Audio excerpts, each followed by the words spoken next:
If you don't like hearing about disasters but love history, then brace yourself for the haunting legacy of Chernobyl. This is a story that changed the world forever, a tale of human error, technological failure, and the indomitable spirit of those who faced the unimaginable. The Chernobyl disaster is not just a chapter in history, it is a profound lesson in the consequences of our actions and the resilience of the human spirit. Inside the control room, engineers were paralyzed with shock. The atmosphere was thick with tension as alarms blared and control panels flashed ominously. These men, trained to handle the complexities of a nuclear reactor, found themselves in a situation that defied all their training and expectations. The room, once a place of routine and order, had transformed into a scene of chaos and confusion. A routine safety test had spiraled into chaos. What was meant to be a simple procedure to ensure the reactor's safety had instead triggered a series of catastrophic events. The control panels, usually a source of reassurance, now displayed readings that were beyond comprehension.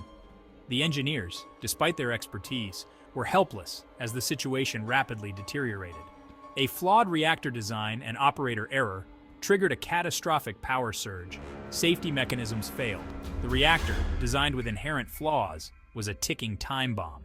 The operators, following procedures that were later found to be inadequate, could not prevent the disaster. The power surge was so intense that it caused the reactor core to rupture, releasing a deadly cloud of radioactive material into the atmosphere. Fires erupted, and black smoke billowed from the reactor's shredded core. The night sky was illuminated by the inferno, a grim beacon of the unfolding tragedy. The smoke, laden with radioactive particles, spread far and wide, carrying the invisible threat to distant lands. The fires raged uncontrollably, adding to the already dire situation. Firefighters rushed in, unaware of the lethal radiation. These brave souls, driven by a sense of duty, faced the inferno head-on. They had no idea that the very air they breathed was poisoned, that each breath brought them closer to a painful death. Their courage in the face of such danger is a testament to the human spirit. They battled bravely, dousing flames with water, sacrificing their lives in the process. The firefighters worked tirelessly, their efforts a desperate attempt to contain the disaster. They knew the risks, yet they pressed on, driven by a sense of duty and a desire to protect others. Many of them would pay the ultimate price for their bravery, succumbing to the effects of radiation exposure. Residents of Pripyat continued their day, oblivious to the invisible catastrophe that loomed over them. The city, built to house the workers of the Chernobyl plant, was a model of Soviet life.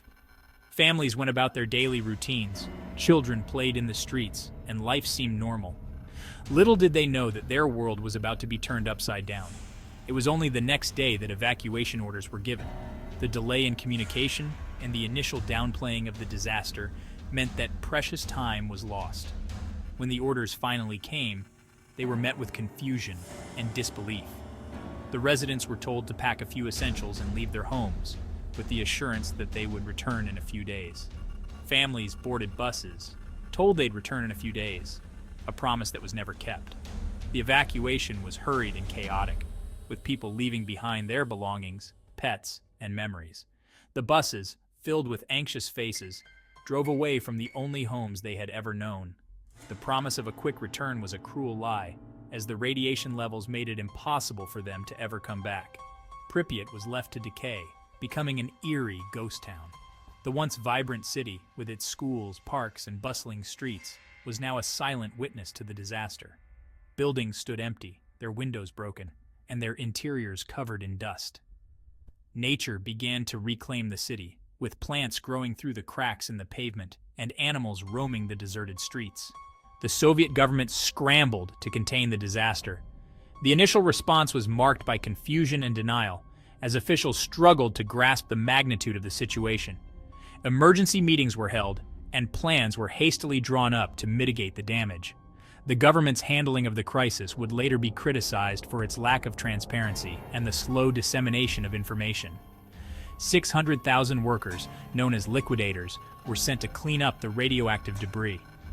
These men and women, drawn from all over the Soviet Union, faced the daunting task of decontaminating the area. They worked in shifts, often with inadequate protective gear, exposing themselves to high levels of radiation. Their efforts were crucial in preventing the disaster from spreading further, but many of them would suffer long-term health effects as a result. Helicopters dropped sand and lead, and a concrete sarcophagus was hastily erected over the reactor. The sarcophagus, a massive structure designed to contain the radiation, was built under extreme conditions. The workers, known as biorobots, had to manually place the materials, often working in short bursts to minimize their exposure. The sarcophagus was a temporary solution, but it was a vital step in containing the disaster.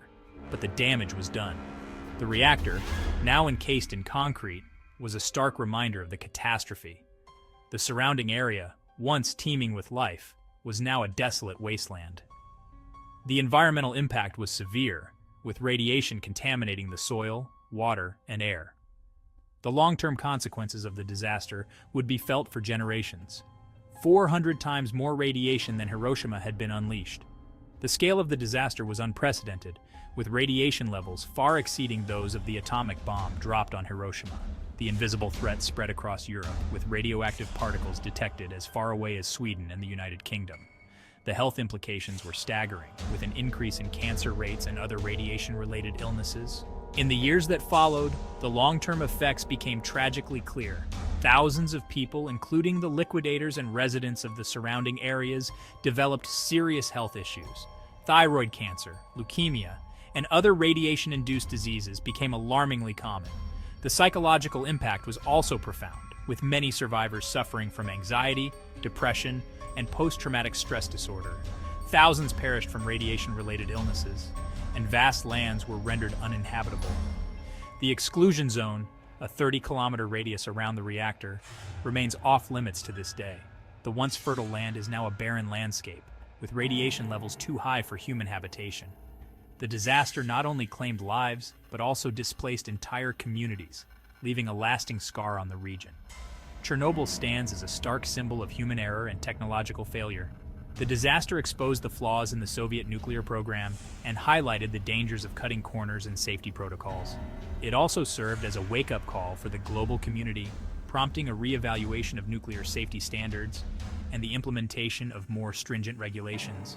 Today, the ruins lie frozen in time, a haunting reminder. The abandoned buildings, rusting machinery, and overgrown streets are a testament to the lives that were disrupted and the dreams that were shattered.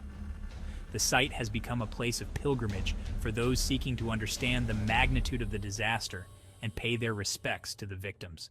The exclusion zone is slowly reclaimed by nature, but the legacy of Chernobyl endures, a scar that remains invisible but indelible. Wildlife has returned to the area, with species such as wolves, bears, and lynx thriving in the absence of human activity. The resilience of nature offers a glimmer of hope, but the shadow of Chernobyl will forever loom over the region. The disaster serves as a powerful reminder of the need for vigilance, responsibility, and respect for the forces we seek to harness.